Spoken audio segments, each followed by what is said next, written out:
ভগবানের চরণে যতটা অনুরাগ হবে ততটাই এই ইতর জগৎ, ভগবদ ইতর জগৎ মানে বহির্মুখ জগৎ, বহির্মুখ জগতের প্রতি অনুরাগটা তত কমতে থাকবে। ভগবত চরণে যত অনুরাগটা বাড়বে তত এই জগতের আকর্ষণটা তত কমবে। আর যখন দেখা যাচ্ছে জগতের প্রতি আকর্ষণ বাড়ছে তখন জানতে হবে ভগবানের চরণে আকর্ষণটা কমে যাচ্ছে। যেমন আমাদের ওই কাকদ্বীপের ওই লোকটি এসেছিল আগে, প্রথম তার ভগবানের ভজন করার মতো আকর্ষণ ছিল, কিন্তু পরবর্তীকালে তার ভগবানের চরণে আকর্ষণটা কম হওয়ার দরুন বিষয়ের প্রতি আকর্ষণটা বেশি হলো, ফলে বিষয়েতে আকৃষ্ট হয়ে যাচ্ছে।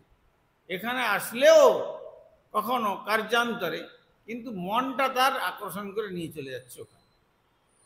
তার মানে বুঝতে হবে কি, যে কৃষ্ণচরণে অনুরাগটা কমছে, ভগবত চরণে ভক্তিটা তার ধীরে ধীরে ধীরে ধীরে হ্রাস হচ্ছে।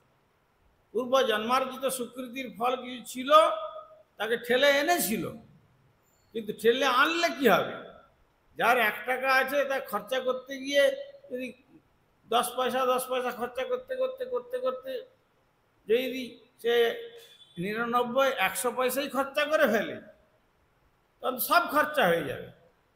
কিন্তু যার 1 টাকা ছিল আর সেটাকে সে খরচা না করে আরও টাকা সংগ্রহ করবার যদি চেষ্টা করে তখন কি হবে? তখন 101 টাকা হবে, 102 টাকা হবে, তখন বাড়তে থাকবে। তেমনি পূর্বজীবনের সুকৃতি তাকে যখন ঠেলে দিয়েছিল, এখানে এসে যদি সে আবার গুরু বৈষ্ণব ভগবানের সেবাতে আত্মোৎসর্গ করত সর্বাঙ্গীন রূপে, তাহলে 1 টাকার মতো আস্তে আস্তে 101 হতো, তত অনুরাগটা আরো বর্ধিত হতো।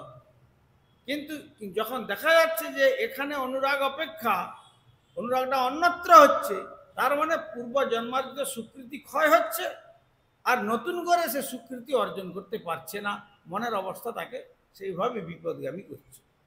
এই জন্য উপনিষদ বললেন মন এবং মনুষ্যানাং কারণম বন্ধমোক্ষয়। মনটাই হলো মানুষের বন্ধন এবং মুক্তির কারণ।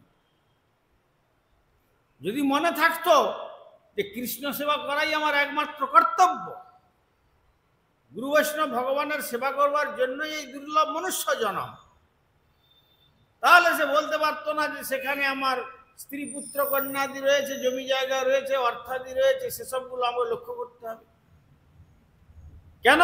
অনুরাগটা ওখানে বেশি হয়ে গেছে। তার মানে কি, এখানে স্বীকৃতিটা নষ্ট হচ্ছে, ক্ষয় হয়ে যাচ্ছে। স্বীকৃতির পাল্লাটা তখন এদিকে হালকা হয়ে যাচ্ছে, আর দুষ্কৃতিটা ভারী হওয়ার জন্য তাকে ওই দিকে টেনে নিয়ে চলে যাচ্ছে। এইটাই হল তার মানে প্রমাণ।